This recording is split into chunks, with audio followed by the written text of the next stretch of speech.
এই মুহূর্তে সবচেয়ে বড় ব্রেকিং নিউজ, ভাঙড় বিধানসভা আবার উত্তপ্ত বিধানসভা ভোটের আগে। কেন বলছি বিধানসভা ভোটের আগে উত্তপ্ত? কিছুদিন আগে শওকত মোল্লা মহাশয়ের নেতৃত্বে একটা তৃণমূল কংগ্রেসের একটা সভা হয়, আর সেই সভাতে ওইদুল ইসলাম ডাপটের নেতা, আইএসএফের ডাপটের নেতা ওইদুল ইসলামের বাড়িতে বোম চাষ করে এবং বোম মারে। এই অভিযোগ করেছে আমি নয়, হচ্ছে ওইদুল ইসলাম। সেই ওইদুল ইসলাম তিনি বলছেন, কাপুরুষের মতন কেন বাড়ি না থাকায় মারছে বোম, যদি সাহস থাকে আমার গায়ে মারুক, আমার বাড়িতে কেন মারছে, আমার বৃদ্ধ মা বাবা আছে, তাদের কেন আতঙ্ক লাগাচ্ছে, কেন ভয় পাওয়াচ্ছে। সেটি শওকত মোল্লা মহাশয় তিনি ওখানে সভা করেন এবং তানার কর্মীরা, তৃণমূল কংগ্রেসের কর্মীরা, তানারা এই বোম চাষ করলো। শওকত মোল্লা মহাশয়ের নেতৃত্বে এমনটাই কিন্তু অভিযোগ করছে সেই ভাঙড় বিধানসভার ডাপটের নেতা ওইদুল ইসলাম। তিনি বলছেন যে তাহলে ২৬ বিধানসভার আগে তার কি শওকত মোল্লা মহাশয় কি হারে হারে বুঝতে চলেছে যে ভাঙড় বিধানসভায় যে এত আশা যে ভাঙড় বিধানসভা আইএসএফের কাছ থেকে ছিনিয়ে নিতে চলেছে, এমনটাই কিন্তু কড়া বক্তব্য দিচ্ছেন শওকত মোল্লা মহাশয়। আর এই শওকত মোল্লা মহাশয়ের মন্তব্য জুড়ে যেদিনকে সভাটা হয় সেই দিনকে কিন্তু বোম চাষ করে আইএসএফের ডাপটের নেতা ওইদুল ইসলামের বাড়িতে। আর তিনি কি বলছেন আপনাদের ক্যামেরা মুখে আমি শোনাবো। তার আগে বলবো, তাহলে কি ২৬ বিধানসভার আগে কি তাহলে আইএসএফকে কি ভয় পাচ্ছে তৃণমূল কংগ্রেস? এতে কিন্তু তৃণমূল কংগ্রেসের একাধিক নেতারা তারা বলছে আইএসএফকে হটিয়ে দেবো বাংলা থেকে, এবং যে একটাই সিট আছে সেই সিটটাকে হারিয়ে দেবো 2026-এ মানুষের জনগণের রায় নিয়ে আইএসএফকে হারিয়ে দেবো। এদিকে আইএসএফের বিধায়ক নওশাদ সিদ্দিকী মহাশয় তিনি বলছেন ২৬ ভোট বেশি পাবো। তাহলে এখন কী হচ্ছে? এই ভাঙড় বিধানসভা একের পর এক চমক দেখাচ্ছে, আর একের পর এক ভাষণ আমরা দেখতে পাচ্ছি দুই দলে। এখানে কিন্তু বাম কংগ্রেস নেই, এখানে কিন্তু বিজেপি নেই, একটাই লড়াই হচ্ছে আইএসএফ বনাম তৃণমূল কংগ্রেস। এই দুই দলের যে হাড্ডাহাড্ডি লড়াই, আর দুই ডাপটের নেতা তারা কিন্তু মন্তব্য দিচ্ছেন। এবং আগামীকাল কিন্তু আসছেন ভাঙড় বিধানসভায় ভাঙড়ের বিধায়ক নওশাদ সিদ্দিকী মহাশয়, তিনিও আসছেন আগামীকাল মানুষের সেবার জন্য। এবং দুয়ারে এমএলএ যেটা উঠেছিল প্রকল্প, আর সেই প্রকল্পর আবার আগামীকাল উঠতে চলেছে। আর এই জায়গা থেকে প্রশ্ন করব নওশাদ সিদ্দিকী মহাশয়ের কাছে যে ভাঙড় ২৬ বিধানসভার আগে নওশাদ সিদ্দিকীকে পাঠিয়ে দেবে হুগলিতে, এমনটাই কিন্তু হুঁশিয়ারি ক্যানিং পূর্ব বিধানসভার বিধায়ক শওকত মোল্লা মহাশয়। তাহলে ২৬ বিধানসভার আগে কি পদক্ষেপ নিতে চলেছে আইএসএফ? এবং যে আইএসএফের কর্মীর বাড়িতে যে হামলা হয়েছে এবং বোমা মেরেছে, সেই বোমার পাল্টা অভিযোগ কি হতে চলেছে? যে নওশাদ সিদ্দিকী মহাশয় আগামীকাল আসছেন, তার কাছে প্রশ্ন ছুড়ব এবং সেই প্রশ্নের কি উত্তর দিতে চলেছে। ২৬ বিধানসভায় কি আদৌ কি আইএসএফ ভাঙড় থেকে কি জয়লাভ করতে পারবে বিধায়ক নওশাদ সিদ্দিকী, নাকি তৃণমূল কংগ্রেসের আরেক নেতা তিনি কি জয়লাভ করবেন? সেটা নিয়ে সব প্রশ্নের উত্তর দিতে চলেছে বিধায়ক নওশাদ সিদ্দিকী মহাশয়।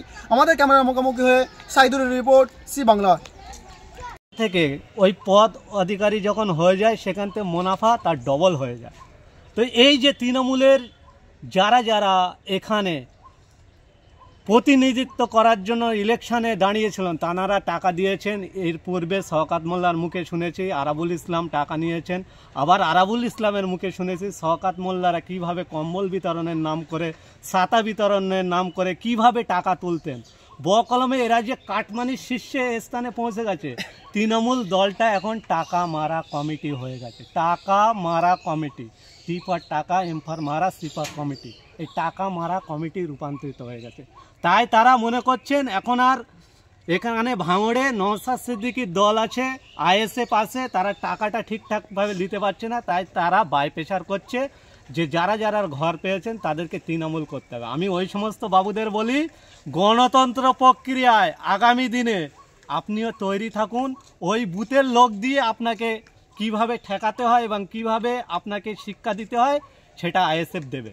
এই রীতিমধ্যেই তৃণমূল কংগ্রেসের নেতারা প্রশ্ন তুলেছেন যে নওশাদ সিদ্দিকী সভা এবং মিটিং মিছিল হলে নওশাদ সিদ্দিকী বলেন বারংবার যে আমি বিগত 5 বছরে আমার এমএলএ কোটার টাকা কত পেয়েছি না পেয়েছি খামের মাধ্যমে জনসাধারণ মানুষের বাড়িতে পৌঁছে দেবে।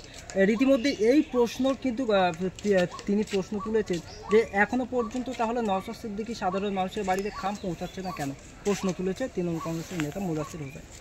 ওই বাবুকে আগে বলে রাখি, মোদাচ্ছের সাহেবকেই বলে রাখি যে নওশাদ সিদ্দিকী কিন্তু বলেছিল তাঁর বিধানসভার সময়সীমা পার হয়ে গেলে এটা করবেন। ওই বাবু জানে রাজনৈতিক বেচতেন তো তেল, হয়েছিলেন নেতা, তারপরে একাধিক প্রেমপত্র, তারপরে অনেক ম্যারেজ, তারপরে লাভ বাড়ি, অনেক কিছুই করেছেন। এখন শুধু ফুটেজ খাওয়ার জন্য বক্তব্য দিলে হবে? মাথাটা ঠিক রেখে হিসাবটা ঠিক রাখতে হবে। তো এখনও ভাই 26 সাল পড়েনি কো, 26 সাল পরে বিধানসভার মেয়াদ বিধায়কদের এখনও শেষ হয়নি। শেষ হলে কত টাকা কিভাবে ইউটিলাইজ হয়েছে, কোথায় থেকে এসছে, সমস্তটাই আমার বিধায়ক, ভাঙড়ের বিধায়ক অবশ্যই দেবেন।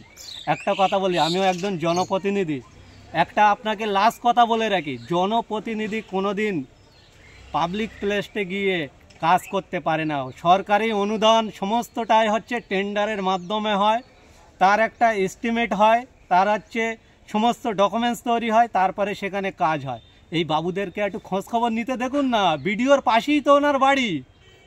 উনি যে শিরিষতলা বলছিলেন, ওই শিরিষতলার গায়ে তো বিডিও অফিস। তাহলে ওনাকে গিয়ে বলুন না, বিডিও সাহেবের সঙ্গে কথা বলতে বলুন।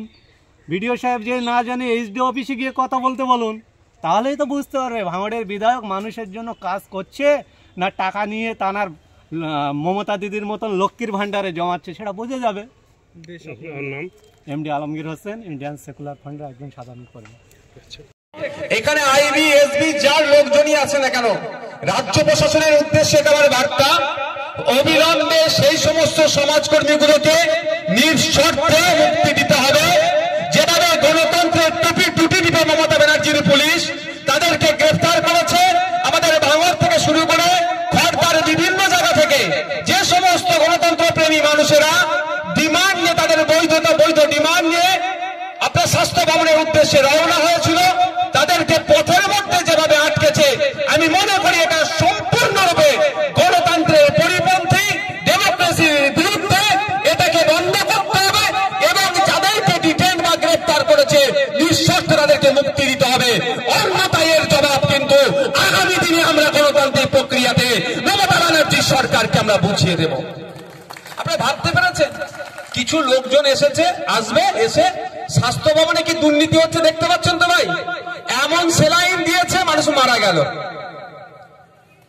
যে সেলাইনটা অলরেডি কর্ণাটকের সরকার ব্যান করে দিয়েছে, যে ওই সেলাইন আমরা নেব না, সেই সেলাইন আমাদের রাজ্যে চলছে।